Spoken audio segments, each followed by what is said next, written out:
Hello and welcome to another episode of B-Movie Enema the series. I'm Jeff Arbuckle, your friendly neighborhood B-movie proctologist. I'm joined, as always, by Nurse Disembodied. Nurse, how's it going? Not too bad, Jeff. Not too bad. Swell. I sit at the edge of the great B-movie poop chute. Say hey there, PC.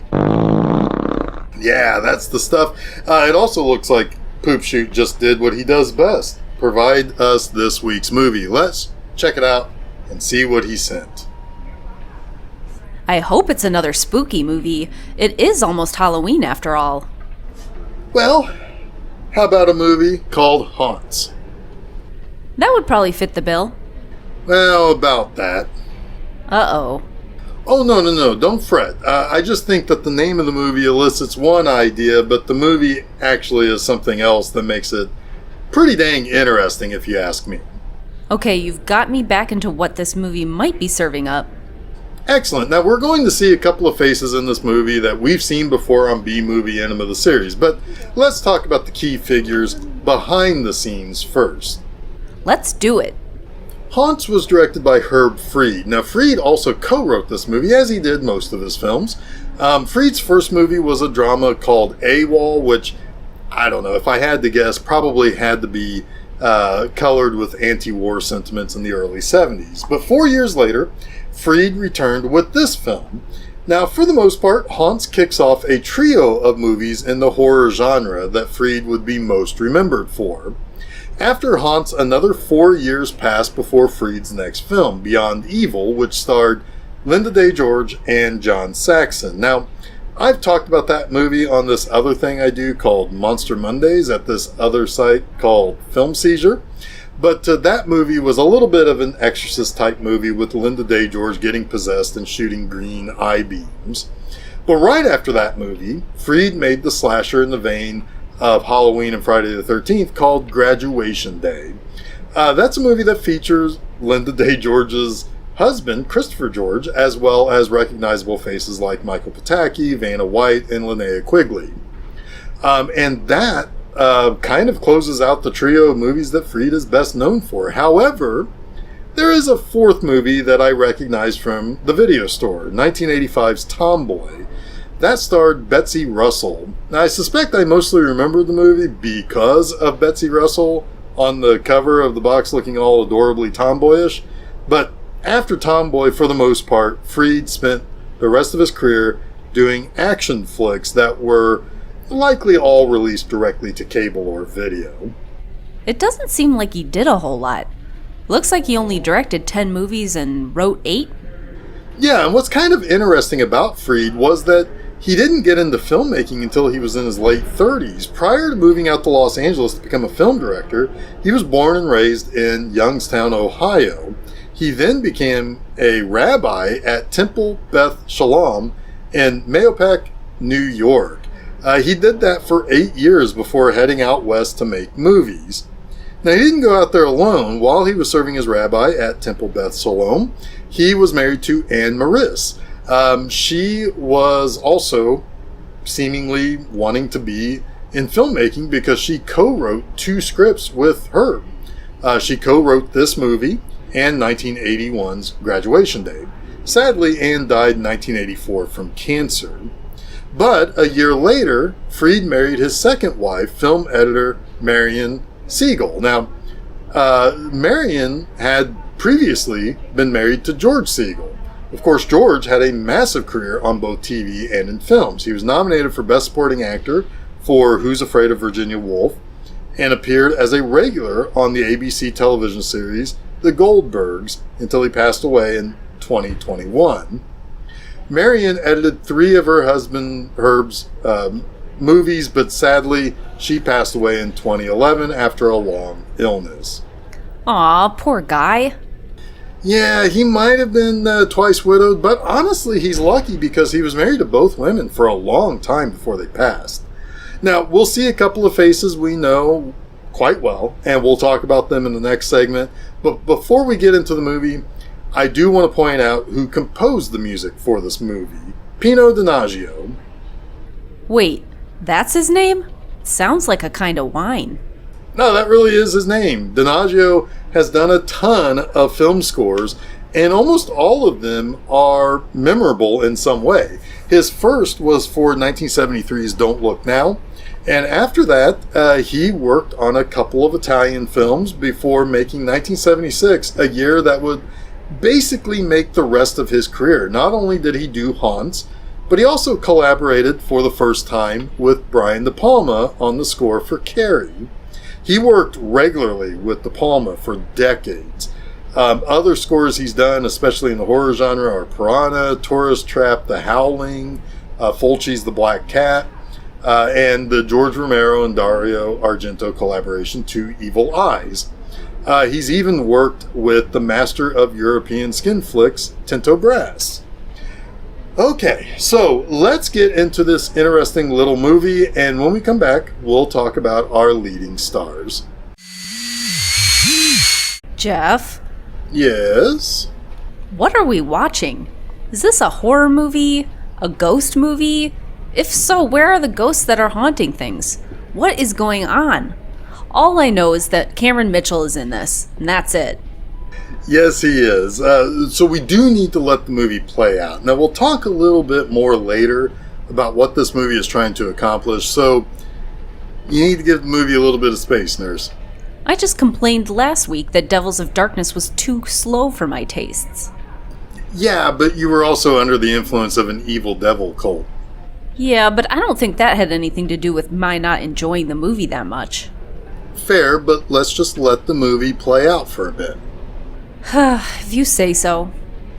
Alright, Haunts takes place in rural Northern California, and that's the first thing about this movie that I think is a little surprising. This movie looks like some rural European setting with a bunch of Americans in the nearby small town. But it is a movie that is out in the middle of nowhere, and it makes the movie feel lonely. And I think that's an important element to this movie. Again, we'll talk a little bit more about that later. We just kind of got to let it play out. Now, Ingrid is a Swedish woman who lives on a farm. She lives with her protective and loving Uncle Carl, played by the great Cameron Mitchell, who we will try to commune with from the great beyond later. Ingrid is played by May Britt. Now, Britt became a star in the 50s after she moved to Hollywood and signed a contract with 20th Century Fox. Now, she didn't make too many movies, with almost all of her career taking place in the 50s. In fact, Haunts would be her final film role, but her final role period would come in a 1988 episode of the Isaac Asimov TV series Probe. Now, she mostly retired from acting between 1960 and 68 because she had a very controversial marriage to Sammy Davis Jr. Now, at the time that they married in 1960, it was actually forbidden to have an interracial marriage in 31 states. There was a popular myth that both John and Bobby Kennedy told Frank Sinatra to deliver a message to Davis: do not marry May until after the 1960 election. Sadly, I think it was kind of an optics thing. I'm not really sure. I don't fully understand why they wanted that message to be sent. But because May and Sammy got married before the election, JFK did not invite Sammy to sing at his inaugural ball. This would be corroborated by Tracy Davis, May and Sammy's daughter, and others, including Nancy Sinatra. Well, that's unfortunate. Now, sure is, but get this. JFK then invited Harry Belafonte to perform at the inauguration. You want to know something that was weird about that invitation based on what we just learned? I don't think I like where this is going. Belafonte was married to a white woman at the time, too. That's weird. Isn't that weird? Yeah, it really is. But anyway, May Britt is fantastic in this movie. And again, we'll talk a little bit more about that later. Anticipation is building. Hey, I'm sure it is. So, aside from the most recognizable of people when it comes to B-Movie Enema the series, Cameron Mitchell, we also see the return of Aldo Ray. Ray was in the Centerfold Girls a few years ago that we covered. Now, Ray's been in over 100 films and TV shows, and he had some pretty significant roles in the height of his career. But sadly, his career was about to go into decline shortly after this movie. In addition, he would later be diagnosed with throat cancer. He would die in 1991 after giving a 1990 interview saying that he wasn't afraid of dying, and he was actually looking forward to standing firm and standing up to the cancer. Sadly, a combination of the cancer never really having gone away and pneumonia caught up with Ray, and he died at the age of 64. But for the most part, Ray is remembered for his natural approach to acting and his characters. He was praised for almost never trying to spend much effort to impress audiences. I mean, he was just able to do it by just being himself. Quentin Tarantino loved Ray so much so that he said he based the entire appearance and attitude of Bruce Willis's Butch on Aldo Ray for the role that Willis had in Pulp Fiction. And on top of that, he included Ray in his novel of Once Upon a Time in Hollywood, and Brad Pitt's character Aldo Rain in Inglourious Basterds is a direct reference and tribute to Aldo Ray. Ray plays Sheriff Peterson, who is the law in the small town near Ingrid's rural farm home. Now, in this town, we have the character of Frankie, who is a bit of a troublemaker, and the boyfriend of Sheriff Peterson's daughter, Loretta. Frankie's played by William Gray Espy. Now, Espy didn't make many movies, but he is probably best known for appearing in nearly 150 episodes of the soap opera Another World. Aside from Cameron Mitchell, May Britt, Aldo Ray, and William Gray Espy, you've got a couple of longtime character actors, Ben Hammer, who appeared in movies like The Beastmaster, and E.J. Andre, who appeared in movies like The Ten Commandments. At the end of the first segment, we also saw Bill Spry, a new guy in town, who's played by Robert Hippard. After this movie, he went into visual effects and worked on movies like Masters of the Universe, The Monster Squad, and Field of Dreams. That guy sure was trying pretty hard to go out with Ingrid. Oh yeah, he was doing the whole looking down, hands in pockets, G. Willikers type of acting. It's great. I have a bad feeling about that guy. He seems too nice, you know? Well, let's see if your instincts bear out on that. Everyone in this movie seems weird. Ingrid seems too shut off from people. Uncle Carl just shows up and appears out of nowhere. She gets attacked and he tells her she's making things up. And the sheriff is drinking on the job, barfing all over the place. This whole town is fucked. You want to get back to the movie? Yeah, I want to see where this goes. Alright, let's get back to the next portion of the movie, and when we return, we'll have our good friend, the Ghost of Cameron Mitchell, on to talk about haunts. Now, one character we saw briefly in the first segment that we see a little more of in the second is Nell. I like the lady who played Nell. Nell was played by Susan Knorr. This was the only movie she appeared in, and if I had to make a guess, I think I know why. She plays a local who is very single. We first saw her at the butcher where Frankie works. Nell is talking about how there's a posse forming to try to find and stop a maniac terrorizing the town, and she's kind of like the rumor mill of the town. I like that she wanted to say something like, "If you ask me," and Ingrid just says, "No one's asking," right to her face. Yeah, Ingrid takes no shit from anyone, but I suspect that Knorr was a local already and was just kind of put in because they were shooting in the town and needed a couple of extra small players. But the next time we see Nell, she's at the bar, drunk and looking to hook up with someone, anyone. She tries picking up the new guy in town, that Bill Spry character, and she's playing the quintessential local bar rat who just wants to find a man. She looks like a middle-aged woman. And she probably was. She's kind of a predator.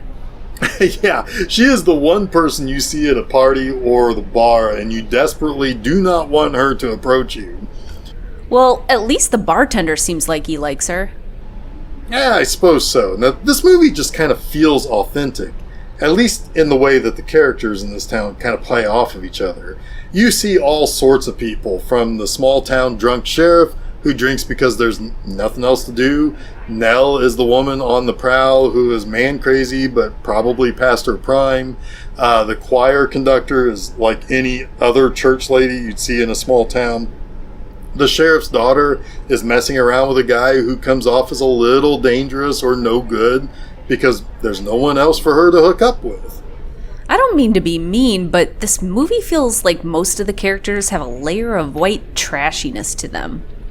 Kind of, yes. I mean, especially in the characters of the sheriff's daughter, Loretta, and then Frankie and Nell. Ingrid is very damaged. The vicar is a decent guy trying to help her, but a lot of people in this movie have some serious issues or are downright the typical small town, kind of poor white trash types. There's one character who seems to be above all reproach.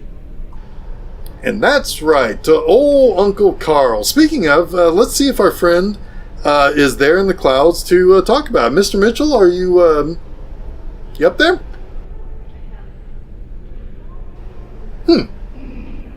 Maybe he's coming later?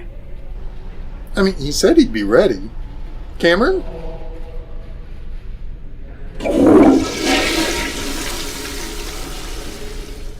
Oh.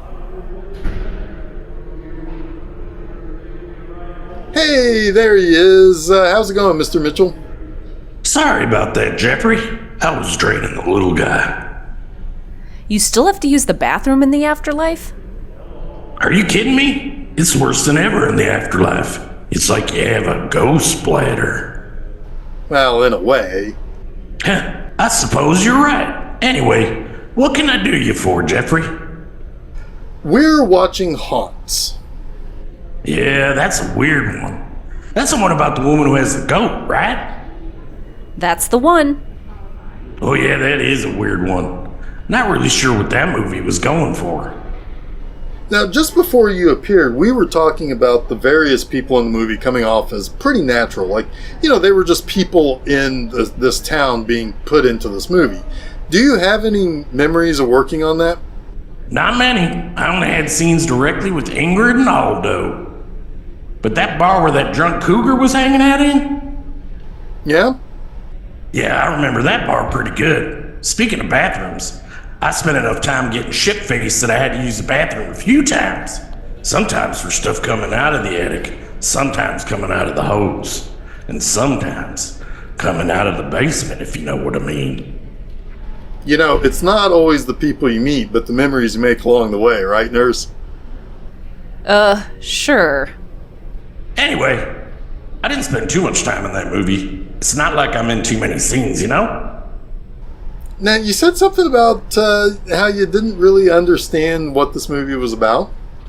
Yeah, this Herb Freed guy comes up to me and gives me the script. It had to do something with, I don't know, a woman's psyche or repressed memories. I don't know. I just thought it was kind of strange. I'm with you there, Cameron. I'm not really sure what this movie is even about. I do know that this was filmed in Mendocino, California. I took a vacation there recently. It's not too far away from Bodega Bay, where Hitchcock filmed The Birds. It's a nice little seaside town that gets really foggy, so it's good for spooky settings. Well, ain't that something? Well, let's get back into the finale of Haunts, and when we come back, I'll explain what I think this movie is all about. All right, Mr. Smarty Pants. I dare you to explain what the hell this movie is about. Yeah, Mr. Smarty Pants, make with it. All right, here goes. This is a movie that is really about two different things. The first is what keeps haunting Ingrid since she was a little girl. The second is going on in the world at large. Where the movie overlaps is where Ingrid has to try to reconcile the past and present. And in order to do so, she conjures up the only father figure she really ever wanted to trust in Uncle Carl. So let's pick this apart. Ingrid was molested by her biological father, her real father, when she was young. This treatment, along with her father being pretty shitty toward her mother, made Ingrid very close to her mother. But this mistreatment led to Ingrid's mother committing suicide, which is also how Ingrid ends up in this movie, killing herself. The two tragedies of her life, her father molesting her and her mother killing herself, broke Ingrid. She never recovered from these things. She went off to an orphanage and begged her Uncle Carl to visit her. Now, Uncle Carl was also very close to Ingrid's mother, but he never came to visit her. And she was ultimately abandoned by everyone she could have ever possibly loved, which is partly why she is isolated on the farm, and she isolates herself from other people in town and keeps herself very lonely. This is not a horror movie about literal hauntings. It's a psychological horror centered on suffering a tragedy and never being able to truly receive help or support to overcome that. It kept Ingrid isolated, unable to have a relationship with a man, and forcing her to imagine an idyllic life with her uncle, who she wanted to be her father figure. And I think it also trapped her in that moment when she was abused to the point that it became almost a nostalgic memory as opposed to damage that should be healed. So, to overcome that and to mature, she conjured up Uncle Carl and reacted to two separate guys in a way her mind was kind of wired to handle. She knows that Frankie has kind of got the reputation of being the bad boy.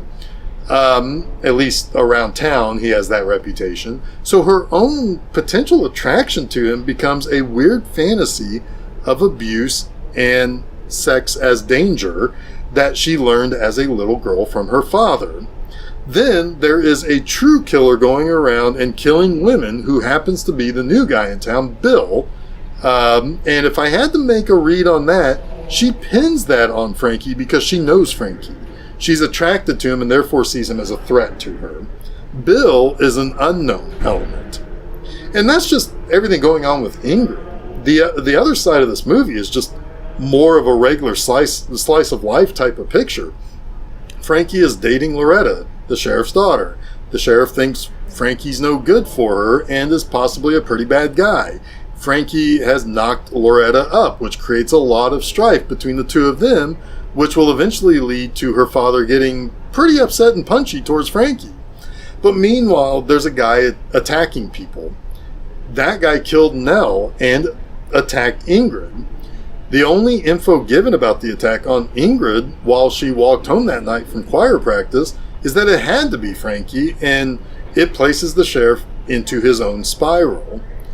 It's a lot, but most of what we're seeing is kind of in Ingrid's mind. It's how she is dealing with everything going on in this town and the very real attacker who just moved in. It makes this movie, to me, very sad. I mean, the end might indicate that Uncle Carl is going to be living with a whole bunch of regret now, to the point that he might be imagining that niece of his as a part of his life, despite them never actually being a family unit since her mother, his sister, died. Okay, I still don't get it. I tried. Nurse, care to give you a review?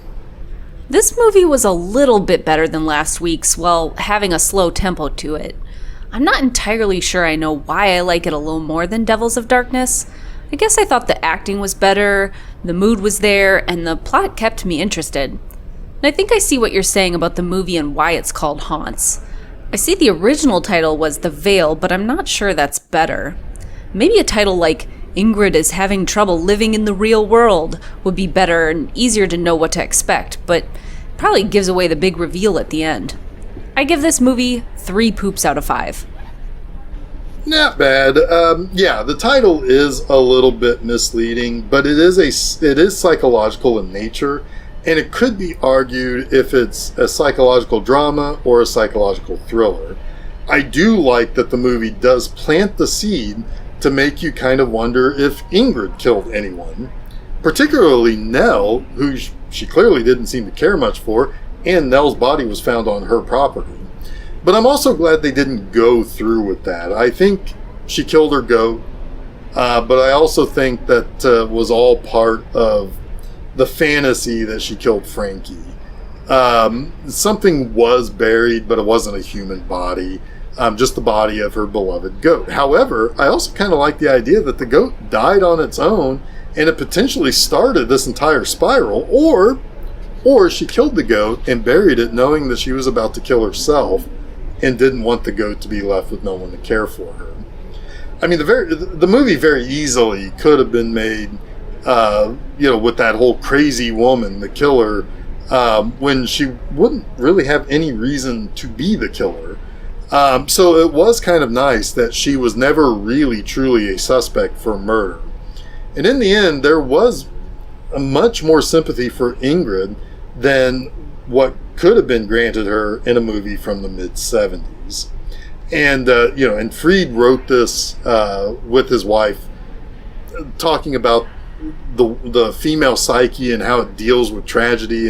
And there was like an accident or an auto accident that was in their life at some point. Either which way, I think it's an interesting movie and deserves maybe a little bit more time to dig into every little piece of it than what I could have possibly given it. Anyway, I think it's still a pretty interesting movie. Don't you agree, Nurse? Nurse? She's not over there, Jeffrey. Oh, yeah, I know. I can see that. She's never been over there. What are you talking about? She's always just been a figment of your imagination. Oh, yeah, I know that. And I'm not really... Wait, you know she's a figment of your imagination? Yep, nothing new about that. And me? You know I'm not part of reality either? Oh, I mean, for sure. I mean, one, I don't even believe in ghosts. Two, I'm pretty sure if there were ghosts and Cameron Mitchell was one of them, he'd have no reason to visit me. Oh. Yep. Okay, well, I think I'll boogie on out of here then. Catch you later, Jeffrey. See you later. Okay, well, I guess I can wrap this episode up. Next week's the Halloween episode.